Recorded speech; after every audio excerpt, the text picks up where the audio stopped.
What's up? Welcome back to the channel. My name is Steve Peterson, and these are my Hyundai Velosters. Today we have some updates on the, let's call it the fix and flip Veloster. That is the black Veloster here that I bought a few months back. It had a compression issue, cylinder 2. As you can see, I have the head pulled off. Cylinder 2 compression issue is right there. Broken valve. If you've seen my compression failure video, then I showed a picture of what that broken valve looks like on a camera, on a borescope. And sure enough, yep, broken valve. All the other valves look to be okay. This head is rough. Needs a serious cleaning. The injectors are not the healthiest. See if we can get some more light going on in here, huh? There we go, that helps a little bit.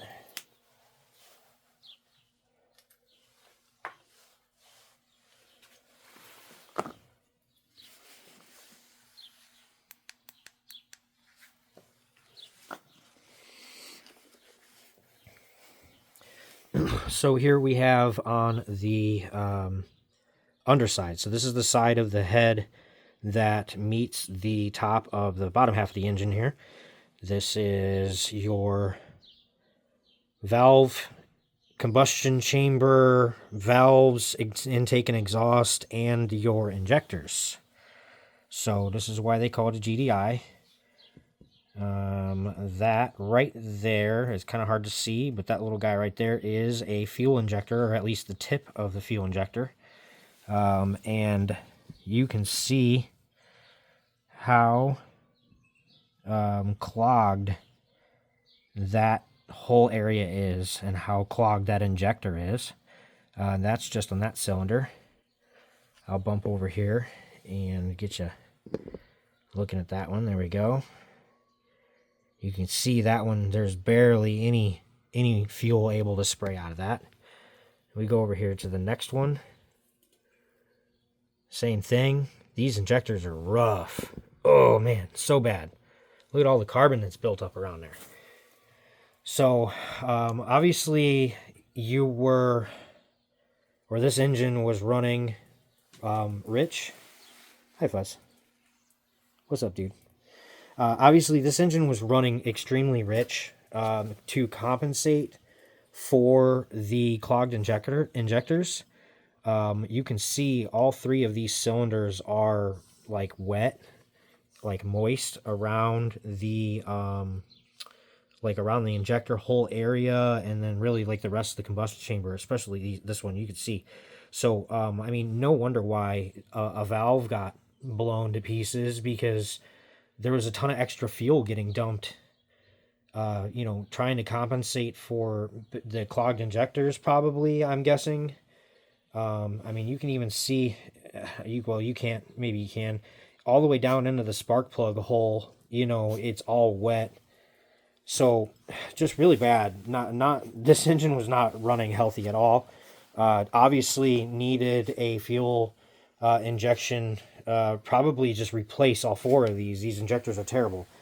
I have another set of injectors in this head that look to be pretty decent. This is the head that came off of the spare engine. So I will probably take the injectors out of that head and put them in this head. I decided that I'm going to replace all the valve seals in this head, do a thorough cleaning, throw the new used injectors in here,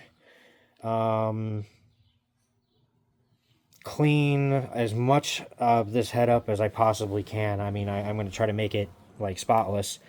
But yeah, we're going to get rid of all this nonsense. I'm also using this head as a change of plans because originally I wanted to use this head. This is the spare head that I pulled off of the engine that was on my engine stand. I thought this head was going to be good. And after further inspection, When I disassembled, I found not terrible scoring, but definitely some scoring going on the intake camshaft journal here on the main side where the phasers are.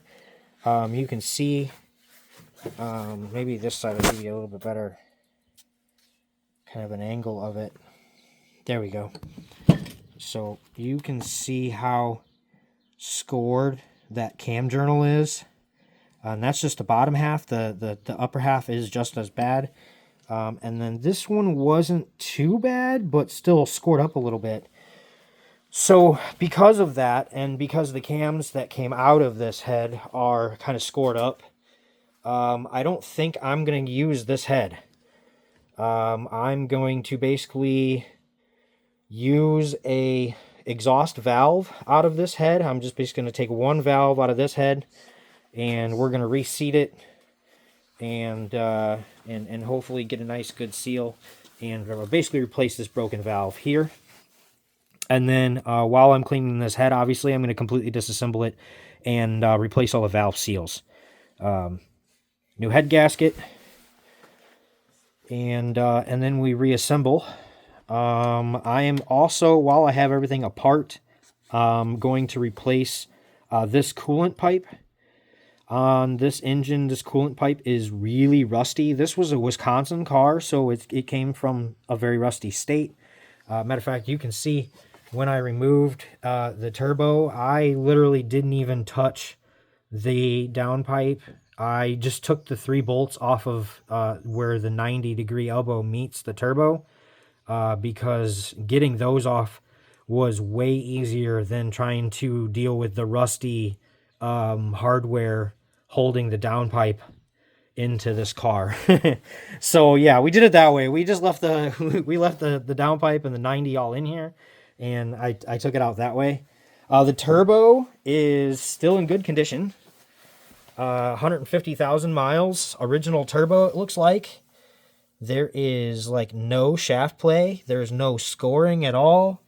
I'm very surprised that this turbo did not get damaged when that chunk of the valve broke. I have inspected here the exhaust side of this turbo thoroughly, and even the exhaust turbine looks to be flawless. Like, there's nothing wrong with it. The wastegate actuates and opens and closes as it should. So yeah, I'm like happy to find that I don't need to replace the turbo on this car. We're gonna go through and clean that all up, and then also the timing guides that came out of this engine were super worn. Like, you can see how grooved. I mean, there's marks there, very grooved up. The other side was very similar. So I'm going to be using this set of guides, this set of timing. Well, the tensioner, I need to inspect the tensioner still, but I'll probably be using these guides. These guides are in way better condition, so those are the ones that came out of my spare engine. Basically, I'm just going to like take the best parts out of the 2 engines that I had here. I know it's a big pile of parts. Obviously, I'm going to keep the good cams in the good head. That just makes sense. And then, like I said, I've got the good injectors here. I think I've got another spare of good injectors too. Obviously, the solenoids will be replaced. I'm not going to reuse these. Who knows what kind of metal shavings or gunk or whatever is clogged up in these. These are cheap enough. I'm going to replace the intake and the exhaust. CV solenoid, that's what these are. I'm sorry, VVT solenoids, the variable valve solenoids. These control the amount of oil that your camshafts get. It's, without getting extremely complicated, yeah, there's one that goes here, and then there's the other one that goes in that housing, this guy right here. So this guy bolts up. up on top of your head. You know, you have to remove that solenoid to get your valve cover off. But I will replace both of these solenoids. Both of these solenoids came off of an engine with extremely high mileage and sludgy oil. And these are cheap enough that I'm just going to replace them. You know, this is a used car we're fixing and flipping. I'm not afraid to spend a little bit of money on it just to put some good parts on it. Replace all the gaskets and seals, and I'm going to put it back together, and it should run. Should be good to go. Oh, I'm going to give it some new struts. I noticed the strut mounts on these, both sides are like dry rotted and cracked. That tells me that these strut mounts are blown out. I mean, the car had like 150,000 miles on it, so I'm not surprised. I have a set of struts that are good still, stocks, that I'm going to put on this and replace these. So they'll be like new used shocks, I suppose. And hopefully I'm going to get this car out of here soon. The goal is to get this all done maybe this weekend. I don't know. I've just been busy. So that wraps me up with the updates on the fix and flip project here. Again, I'm hoping this weekend, maybe Saturday, to get the head put back on this engine and get everything started to put back together, get the turbo back in. I don't know if it'll be running by the end of this weekend or not, because I do have a show on Sunday here in Illinois, actually. Route 66 Raceway on Sunday. Import Face Off is back at Route 66 Raceway for the first time since 2019. So kind of a big deal. And they're not drag racing like they always have. They are drifting. So pretty exciting.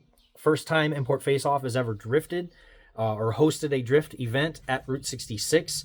After years of being at Route 66 back in the day and always doing drag racing events, I'm pretty excited to see how drifting goes. This is going to be pretty cool. So Sunday, I'm busy all day. And then, like I said, Saturday, I'm hoping to get some work done on this. Last weekend, I was out in Northwest Indiana for a car meet. I got about 3 minutes-ish of some footy that I'm going to share with you guys of that car meet. It was a pretty good turnout, good time. It was local. It was like 35 minutes from my house. Hosted by NWICE, which is Northwest Indiana Car Enthusiast. It's a lot to say, but NWICE. Shout out to Alex out there for hosting that event, putting that all together. That was a good time. Always a good time out there with them. So Indiana's got an interesting car culture all around. I've been to Indianapolis now a few weeks back, and then now always good time in Northwest Indiana. So cool to check them out. Here's that footage. As always, my name is Steve Peterson. Check me out on all social media at Steve the Woody Peterson. Thanks for watching. See you next time.